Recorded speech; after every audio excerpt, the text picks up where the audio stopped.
ورحمة الله وبركاته. الحمد لله وكفى وسلام على عباده الذين اصطفى وعلى آله وأصحابه المجتبى، أما بعد، فأعوذ بالله من الشيطان الرجيم. بسم الله الرحمن الرحيم. وسارعوا إلى مغفرة من ربكم وجنة عرضها السماوات والأرض أعدت للمتقين.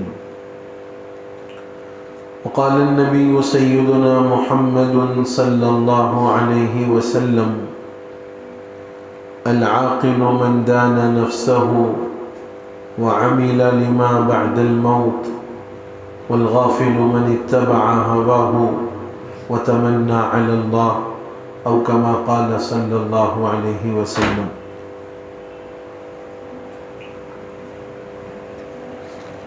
پس پردہ سننے والی مائیں اور بہنیں، عزیز طلباء، یہ بات ہم سبھی جانتے ہیں کہ سب دن اللہ کے ہیں، ہر وقت اللہ کا ہے، لیکن اللہ رب العزت نے بعض اوقات کو، بعض گھڑیوں کو اور بعض لمحوں کو، بعض دنوں کو، بعض مہینوں کو سب سے زیادہ فضیلت، فوقیت اور برتری عنایت فرمائی ہے. اور اللہ رب العزت خالق کائنات ہے، جس چیز کو فوقیت اور برتری دینا منظور ہو، اللہ اس چیز کو فوقیت اور برتری عنایت فرماتے ہیں. ابھی ہمارے درمیان میں ایک عظیم الشان اور قابل قدر مہینہ جلوہ افروز ہونے والا ہے، یعنی رمضان المبارک. حدیث شریف میں فرمایا گیا، دیلمی کی روایت ہے، حضور اکرم صلی اللہ علیہ وسلم فرماتے ہیں: شعبان و شہری و رمضان و شہر اللہ، کہ شعبان میرا مہینہ ہے اور رمضان اللہ کا مہینہ ہے. ایک دوسری روایت میں اللہ کے رسول صلی اللہ علیہ وسلم نے رمضان، شعبان اور رجب کی فضیلت کو مثال سے سمجھایا ہے. حضور نے فرمایا، رجب کی فضیلت باقی مہینوں پر ایسی ہے جیسے کلام اللہ کی فضیلت دوسری آسمانی کتابوں پر. شعبان کی فضیلت ایسی ہے جیسے اللہ کے رسول صلی اللہ علیہ وسلم کی فضیلت ساری مخلوقات پر، اور رمضان کی فضیلت ایسی ہے جیسے اللہ کی فضیلت اس کی ساری کائنات پر.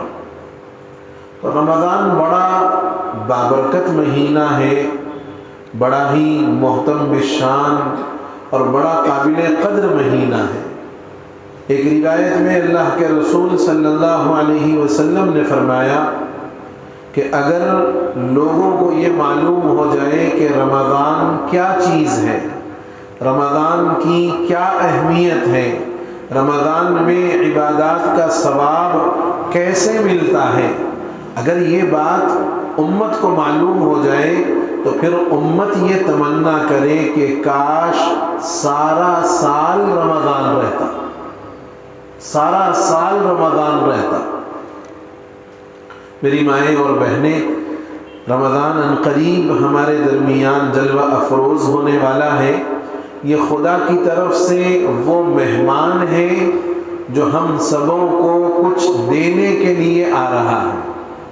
دنیا کا بڑا عجیب ضابطہ ہے کہ اگر کوئی مہمان ہمارے پاس آتا ہے تو ہمیں اس کی میزبانی کرنی پڑتی، ہمیں اس کی آہو بھگت کرنی پڑتی ہے، ہمیں اس کی خاطر تواضع کرنی پڑتی ہے، اور پھر یہ کوئی گارنٹی نہیں کہ آپ اس کی خاطر کریں، آپ اس کی تواضع کریں اور آپ اس کے ساتھ بے پناہ اچھائی کا برتاؤ کریں، لیکن یہ کوئی گارنٹی نہیں کہ آنے والا مہمان آپ سے خوش ہو کر کے جائے گا، آنے والا مہمان آپ کو کچھ دے کر جائے گا، اس کی کوئی گارنٹی نہیں۔ لیکن رمضان اللہ کی طرف سے آنے والا وہ مہمان ہے جو آتا ہے تو اپنے دامن میں رحمتیں، مغفرتیں، آگ سے خلاصی، رب تعالیٰ کی خوشنودی، جہنم سے چھٹکارا، نفاق سے چھٹکارا، گناہوں سے پاک صاف کرنے کا ایک ایسا ذخیرہ اپنے دامن میں لے کر آتا ہے کہ جو بندہ رمضان کی واقعی ایسی قدر کرے جیسی قدر ہونی چاہیے، رمضان کی ایسی قدر کرے جیسی اللہ کو مطلوب ہے، تو فرمایا کہ اللہ رب العزت اس کے بدلے میں اس بندے کو رحمتوں سے، مغفرتوں سے، آگ سے خلاصی کے ساتھ، جہنم سے چھٹکارے کے ساتھ اللہ رب العزت اس کو وہ تمام نعمتیں عطا فرماتے ہیں اور وہ تمام سوغاتیں اس کو ملتی ہیں جو رمضان اپنے دامن میں اور اپنے جلوں میں لے کر آتا ہے۔ شرط یہ ہے کہ ہم رمضان کو اس انداز پر گزاریں۔ بہت ساری جگہوں پر، جیسے آج ہمارے پاس بھی یہ ماشاءاللہ جو ہے اصلاح معاشرے کے عنوان سے جلسہ ہو رہا ہے، رمضان کے آنے سے قبل ایسے ہی استقبال رمضان کو ویلکم کیسے کیا جائے، رمضان کو خوش آمدید کیسے کہا جائے، اس کے متعلق شعور بیداری کے لیے اور بتلانے کے لیے کہ کیا طریقہ کار ہمیں اختیار کرنا چاہیے، جلسے منعقد ہوتے ہیں۔ آج ہمارے پاس یہ محفل ہے، میری مائیں اور بہنیں اور عزیز طلبہ اس بات کو ذہن میں رکھنا کہ اللہ کے رسول صلی اللہ تعالی علیہ وسلم نے رمضان سے متعلق ایک ایسا عمل اور ایک ایسا نظام حضور اکرم صلی اللہ علیہ وسلم سے وجود میں آیا کہ صحابہ اس عمل کو دیکھ کر پوچھنے پر مجبور ہو گئے کہ یا رسول اللہ، آپ نے اب تک ایسا کوئی عمل نہیں کیا، آپ آج ایک ایسا عمل کیے ہیں جو ہم نے آپ کو پہلے کبھی کرتا ہوا نہیں دیکھا۔ کیا عمل تھا؟ حضور کا معمول تھا کہ جب آپ کوئی اہم بات صحابہ کو بتلاتے تو آپ ممبر پر تشریف فرما ہوتے، آپ ممبر پر چڑھتے اور ممبر پر چڑھ کر آپ جب اس پر بیٹھ جاتے صحابہ کی طرف متوجہ ہوتے اور جو اہم بات ہوتی وہ ان کے سامنے بیان کرتے۔ ایک مرتبہ اللہ کے رسول صلی اللہ علیہ وسلم ممبر پر چڑھ رہے ہیں اور ممبر پر عموماً 3 سیڑھیاں ہوتی۔ اللہ کے رسول صلی اللہ علیہ وسلم اس ممبر پر چڑھ رہے ہیں، پہلی سیڑھی پر آپ نے قدم رکھا، آپ کی زبان مبارک پر جملہ آیا آمین۔ دوسری پر آپ نے قدم رکھا، آپ نے پھر فرمایا آمین۔ تیسری پر آپ نے قدم رکھا، پھر آپ نے فرمایا آمین۔ خطبہ ارشاد فرمایا، آپ نیچے اتر کر تشریف لائے۔ صحابہ کرام حضور کے عمل سے متعلق ایسے بیدار رہتے تھے کہ اگر کوئی نیا عمل حضور نے کیا، ایسا کوئی کام آپ سے سرزد ہوا جو آپ نے اب تک نہیں فرمایا، فوراً سوال کرتے، یا رسول اللہ آپ نے یہ عمل کیا ہے، اس کی کیا وجہ ہے؟ صحابہ نے حضور کو ممبر کی ہر سیڑھی پر آمین کہتے ہوئے سنا تو پوچھا، یا رسول اللہ آج آپ کو ہم نے ایسا عمل کرتے دیکھا، اس سے پہلے ہم نے ایسا عمل آپ کو کرتے ہوئے کبھی نہیں دیکھا، کیا وجہ ہے؟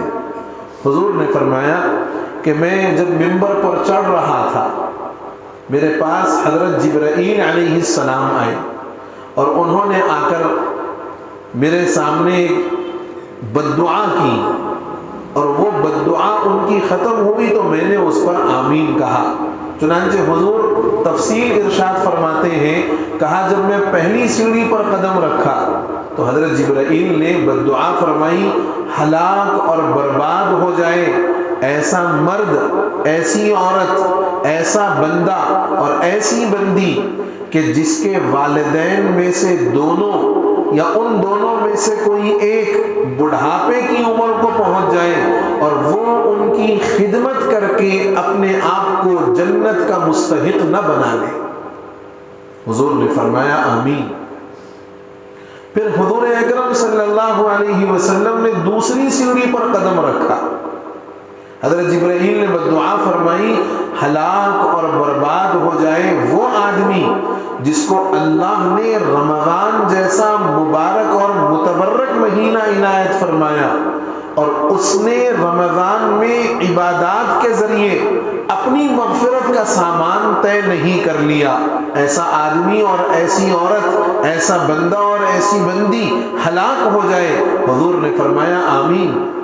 پھر اس کے بعد تیسرے زینے پر، تیسری سیڑھی پر آپ نے جب قدم رکھا، حضرت جبرائیل نے فرمایا ہلاک اور برباد ہو جائے ایسا بندہ، ایسی بندی، ایسا مرد اور ایسی عورت جس کے سامنے میرا ذکر خیر آئے، حضور کا تذکرہ آئے اور وہ بندہ اور وہ بندی مجھ پر درود نہ بھیجے۔ حضور نے فرمایا آمین۔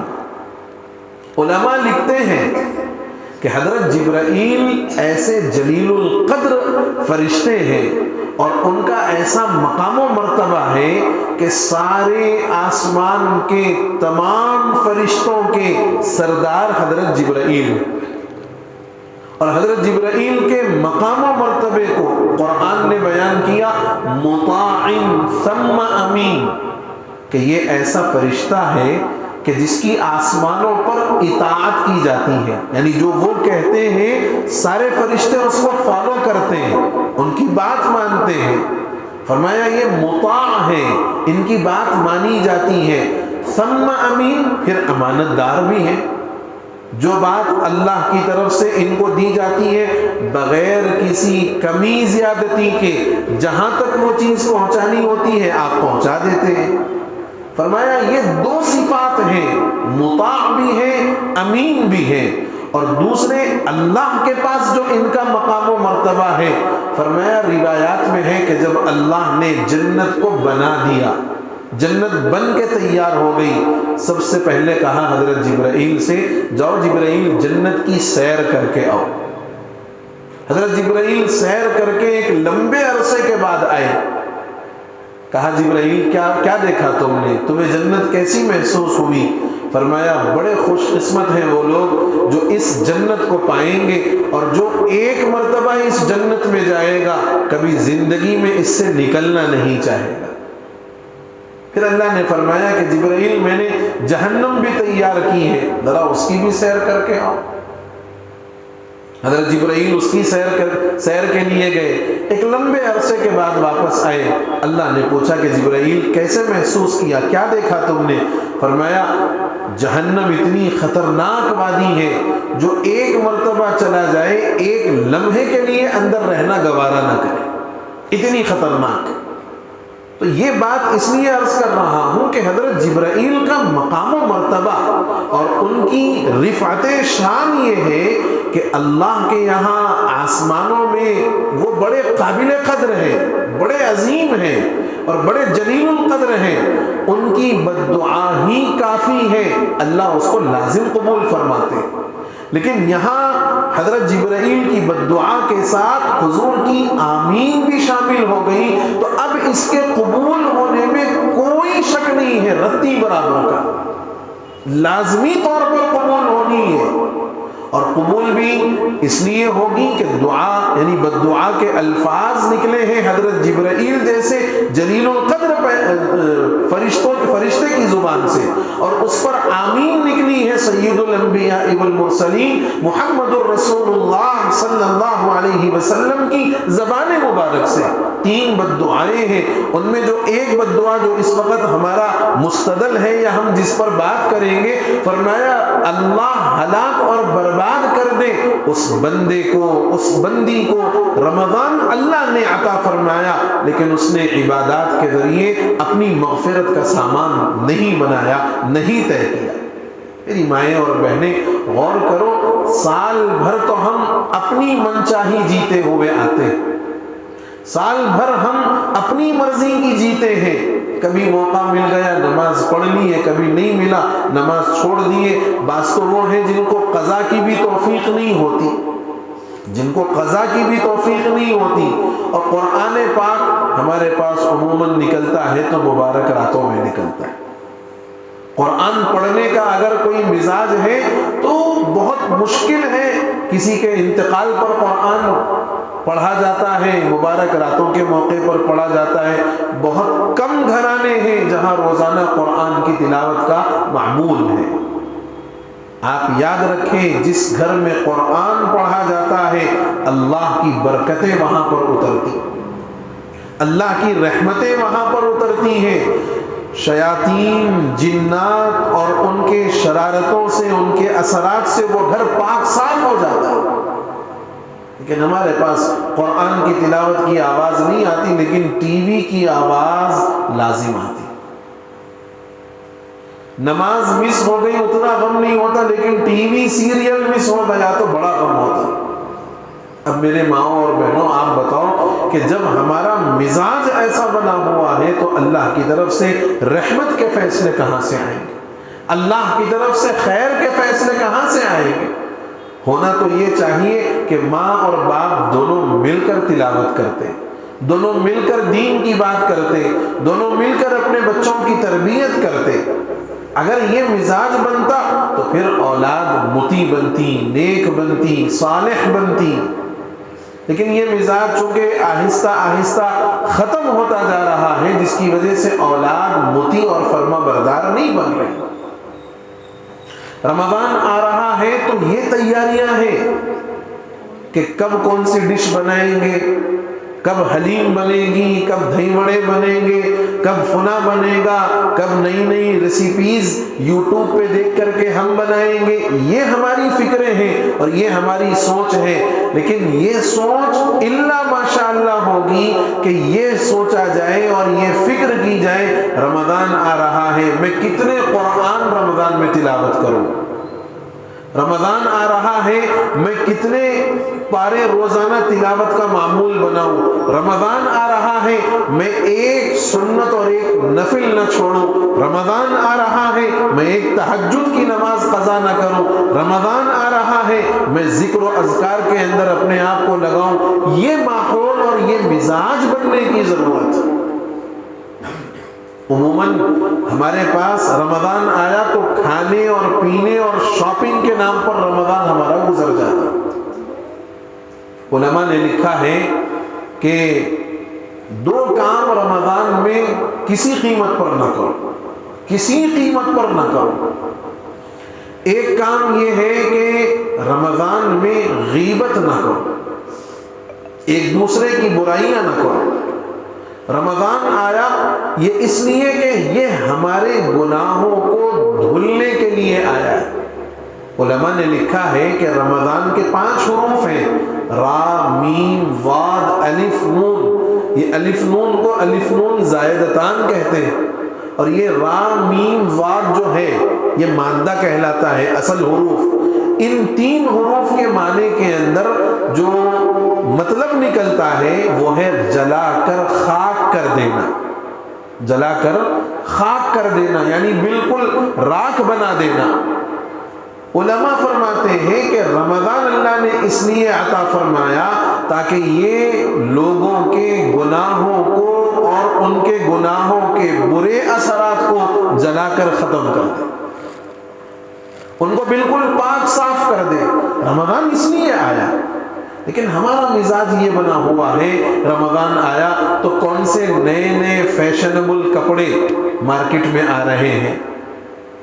شعبان کے اندر رمضان کی جتنی ضرورتیں ہیں، کپڑے، راشن، ساری چیزیں لے کر کے ختم کر دو۔ رمضان آئے تو فرمایا رمضان میں عزیمت کا درجہ یہ ہے اور بڑا بہترین طریقہ یہ ہے کہ آدمی اپنی ساری مصروفیات سے اپنے آپ کو پورے طور پر فارغ کرے، مکمل طور پر فارغ کرے، اور ایک ایک لمحہ رمضان میں عبادات کے اندر لگائے، تلاوت کا معمول ہو۔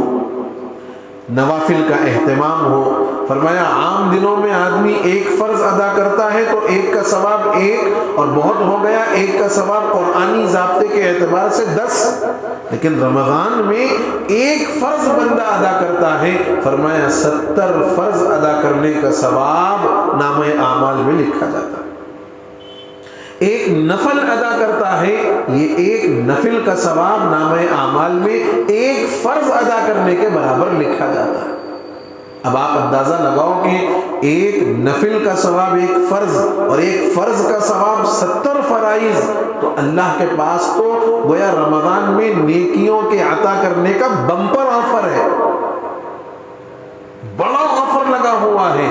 اب اگر یہاں کہیں آس پاس میں کہیں بمپر آفر لگ جائے، مہا سپر سیل لگ جائے، سارے لوگ دوڑتے ہیں کہ بھئی کم قیمت میں بہت ساری چیزیں آ جائیں گی۔ یہاں اللہ رب العزت نے کم عبادتوں پر بڑے بڑے ثواب کے وعدے فرمائے ہیں۔ اب یہ ہمارے ایمان کی حرارت کی بات ہے کہ ہمارے اندر کتنا شوق ہے اور ہمارے اندر کتنا جذبہ ہے کہ ہم ان عبادات کو ادا کر کے نامہ اعمال میں زیادہ سے زیادہ ثواب لکھوانے والے بنے۔ یہ ہماری ذمہ داری ہے، یہ ہمارے ایمانی حرارت کا تقاضا ہے۔ عموماً رمضان کے اندر مرد احباب پھر بھی کسی نہ کسی درجے میں اہتمام کر لیتے ہیں نمازوں کا، عورتیں بھی کرتی ہیں نمازوں کا، تلاوتوں کا بھی اہتمام ہوتا ہے۔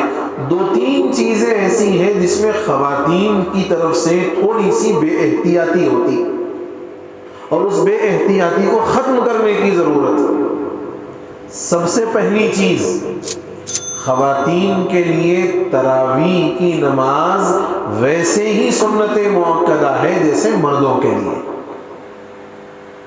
ویسے ہی سنت مؤکدہ ہے جیسے مردوں کے لیے سنت مؤکدہ ہے۔ اب مرد تو بہرحال مسجد وغیرہ میں جا کر اہتمام کر لیتے ہیں، لیکن عموماً دیکھنے میں یہ آتا ہے کہ خواتین عشاء کی نماز پڑھ کے اپنے آپ کو سمجھتی ہے کہ فارغ ہو گئی، تراویح نہیں پڑھتی۔ حالانکہ تراویح سے متعلق اللہ کے رسول صلی اللہ علیہ وسلم فرماتے ہیں کہ تراویح کے ایک سجدے پر اللہ 1500 نیکیاں عنایت فرماتے ہیں۔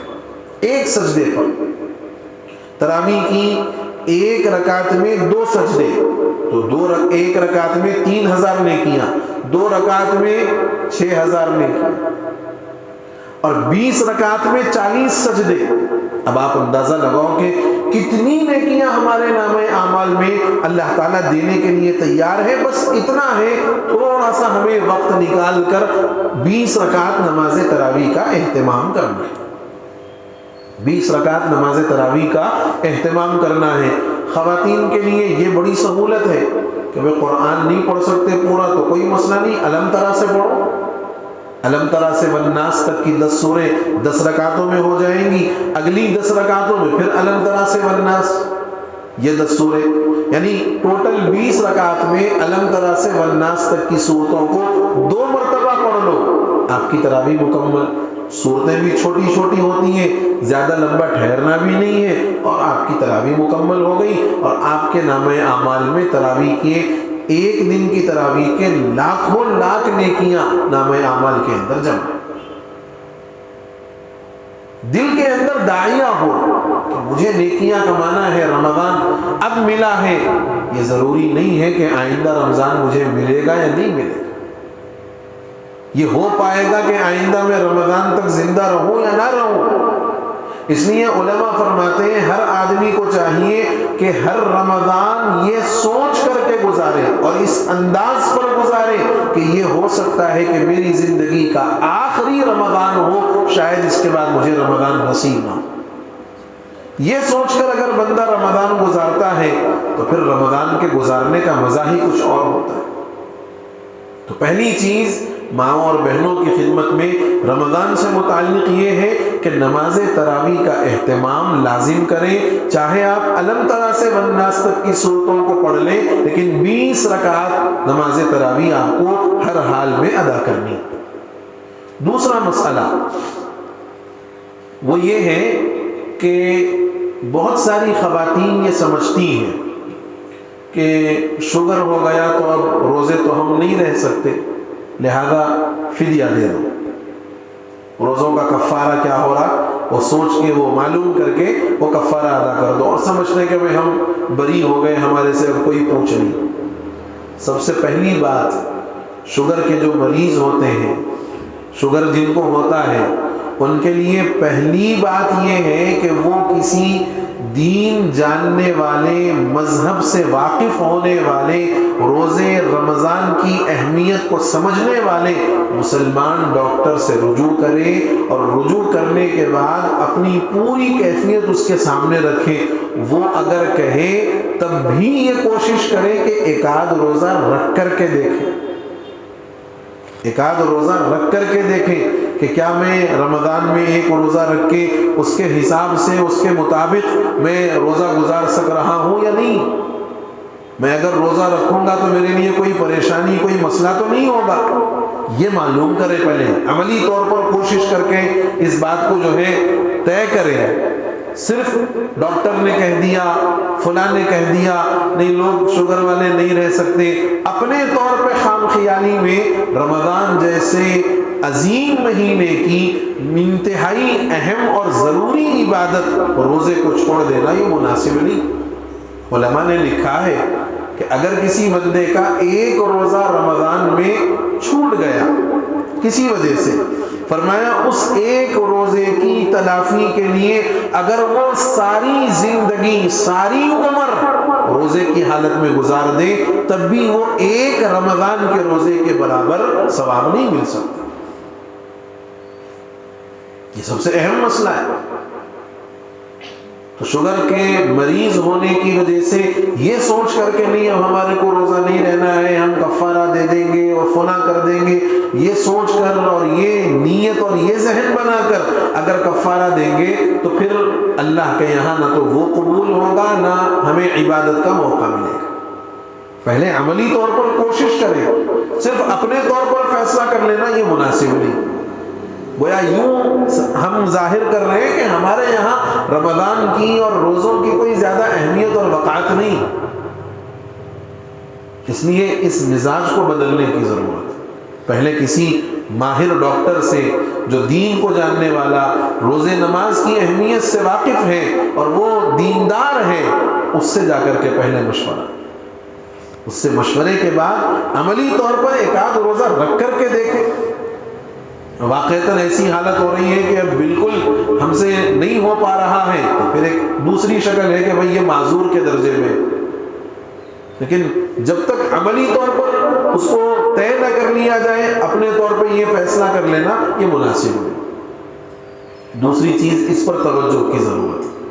تیسری چیز, بہت ساری ہماری مائیں اور بہنیں جو رمضان کے اندر پریگننٹ ہوتی ہیں یا پھر ان کے بچے چھوٹے ہوتے ہیں جو دودھ کے ہوتے ہیں اور وہ اپنی جو ہے اپنے بچوں کو, اپنی اولاد کو دودھ پلانے والی ہوتی ہیں, یہ خواتین بھی یہ سمجھتی ہیں کہ ہمیں روزہ نہیں رہنا ہے, کفارہ دے دو, فدیہ دے دو, بات ختم.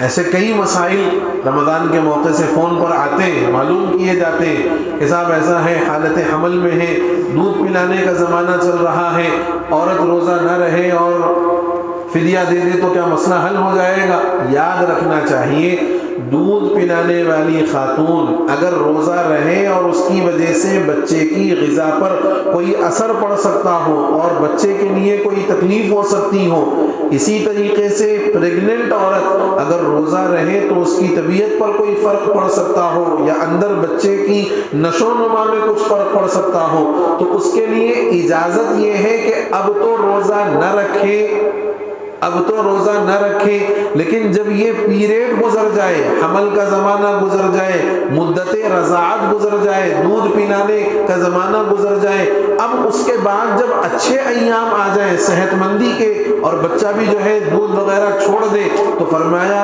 ان دنوں میں ان روزوں کی قضا کرنا واجب ہے, فرض ہے.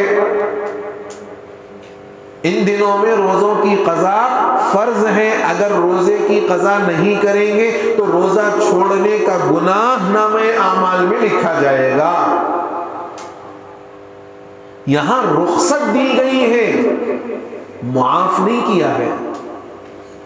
یہاں رخصت دی گئی ہے، معاف نہیں کیا گیا۔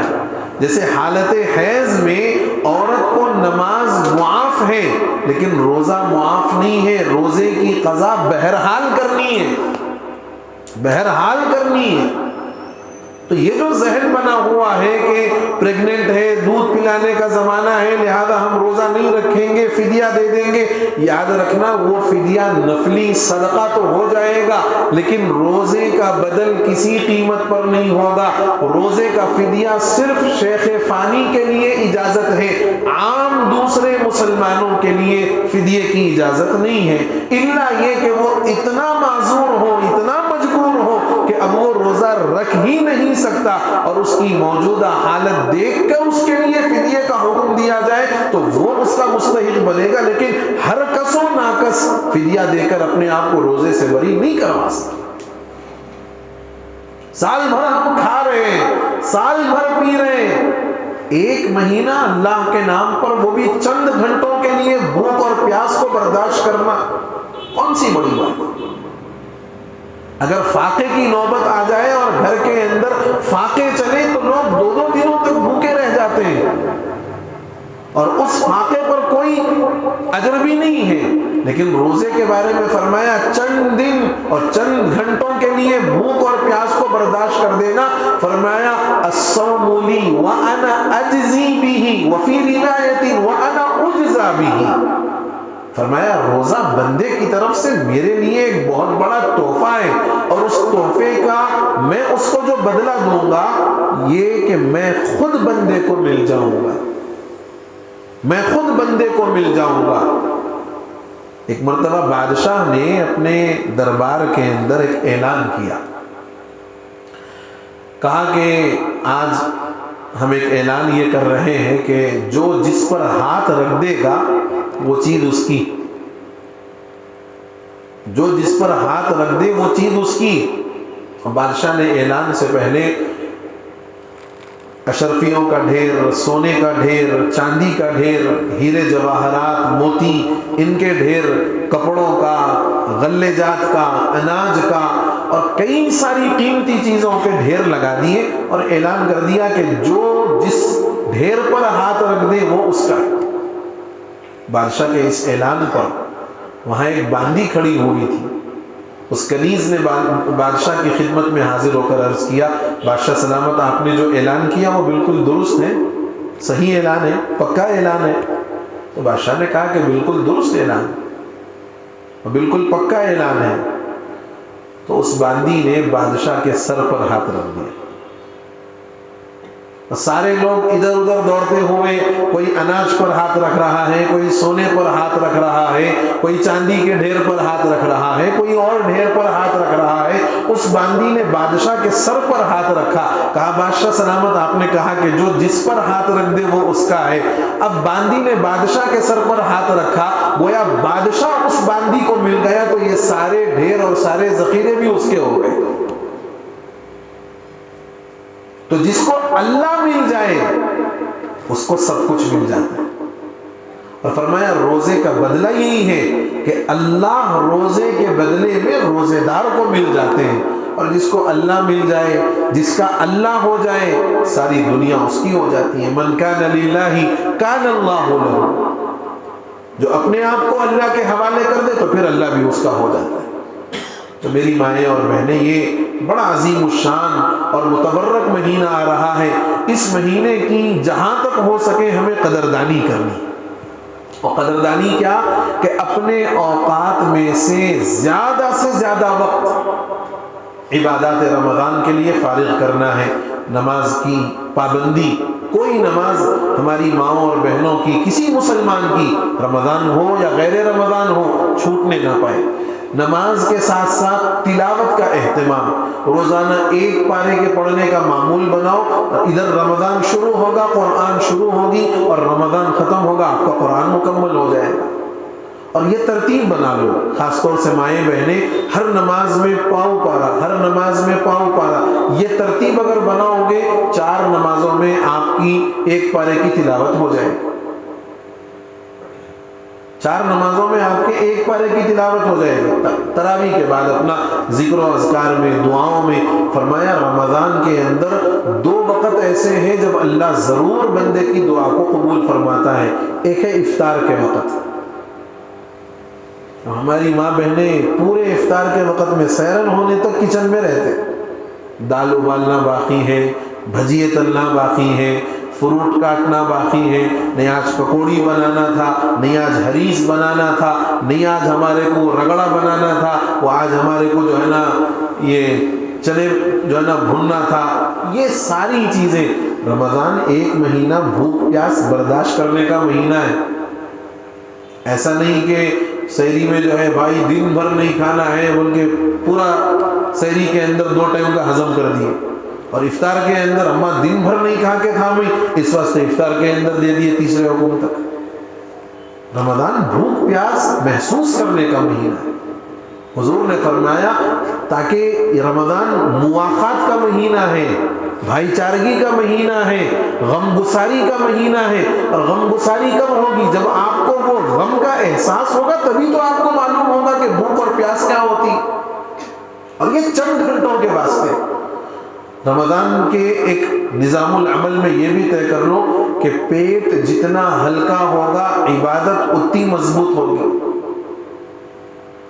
پیٹ جتنا ہلکا رہے گا عبادت اتنی مضبوط ہوگی، اور اگر پیٹ فل رہے گا تو عبادت ڈھیلی ہو جاتی۔ عشاء کے بعد میں عام طور پہ خواتین کیا بولتے ہیں، افطار کا کام کر کے دن بھر کی مصروفیت میں افطار کرے بعد میں طبیعت تھک کے مردہ ہو گئی، بعد میں دیکھیں گے بول کے عشاء بھی کبھی کبھار چلے جاتے۔ شاپنگوں کا معاملہ رمضان سے پہلے نمٹاؤ۔ اللہ یہ نہیں پوچھیں گے کہ بھائی کون سا جو ہے نا پیٹرن آپ پہنے تھے، باجی راؤ مستانی پہنے نے، اکبر جودہ پہنے نہیں، وہ فلاں پہنے یا فلاں پہنے، یہ نہیں پوچھیں گے۔ اللہ یہ پوچھیں گے کہ تقوی کا لباس تم نے پہنا یا نہیں پہنا۔ رمضان میں نے تقوی بنانے کے واسطے دیا، رمضان میں نے اپنا قرب حاصل کرنے کے واسطے دیا، رمضان میں نے اس لیے دیا تاکہ بندے مجھ سے قریب ہو جائیں، میں نے اس لیے یہ مہینہ عنایت کیا تھا۔ تم نے کیا حاصل کیا رمضان کے اندر؟ میری مائیں اور بہنیں، رمضان یوں سمجھو کہ یہ میری زندگی کا آخری رمضان، شاید آئندہ رمضان ہمارے نصیب میں ہو یا نہ ہو، یہ نہیں جانتا کوئی، اور کوئی یہ نہیں کہہ سکتا کہ آئندہ رمضان تک میں زندہ رہوں گا۔ اس لیے ہر رمضان یہ سوچ کر کے گزارو کہ شاید یہ میرا آخری رمضان، اور جن عبادات کی کوتاہیوں کی طرف اور جن چیزوں کی طرف توجہ دلائی گئی ہے اس پر خاص توجہ مبذول کرو۔ اور آپ اگر اپنے گھر کا ماحول بنا دو تو یقین جانو آپ کے گھر ولی پیدا ہوں گے، آپ کے گھر ولی پیدا ہوں گے اگر آپ ماحول بنا دو اپنے گھروں کا۔ اپنے کسی بچے کو فجر چھوڑنے مت دینا، اپنے گھر والوں کو فجر چھوڑنے مت دینا، کسی بچے کو گھر والوں کو تراویح مس کرنے مت دینا۔ یہ کہنا کہ اگر اس مرتبہ کچھ کم کمائی ہو جائے غم کی بات نہیں ہے، لیکن نیکیاں زیادہ سے زیادہ کماؤ۔ دنیا تو ہم ساری زندگی کماتے رہیں گے، لیکن نیکیاں کمانے کے موقع بار بار نہیں آتے۔ اس لیے یہ بڑا قیمتی مہینہ اور بڑا عظیم شان یہ مہینہ آنے والا ہے۔ اللہ رب العزت ہم سبوں کو رمضان کا صحیح معنی میں استقبال کرنے کی توفیق نصیب فرمائے۔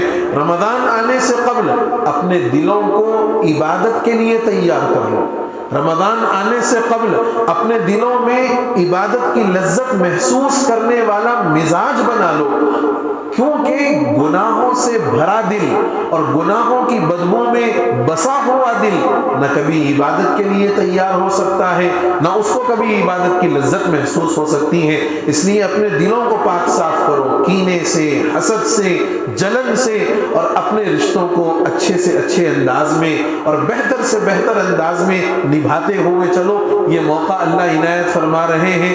حضور کا معمول تھا کہ جب رجب کا چاند دیکھتے تو آپ دعا فرماتے اللہم بارک لنا فی رجب و شعبان وبلغنا رمضان، یعنی اے اللہ رجب اور شعبان میں برکت عطا فرمائیے، یعنی عمر اور صحت کے اعتبار سے اچھا رکھیے، وبلغنا رمضان، اور رمضان تک پہنچا دیجیے۔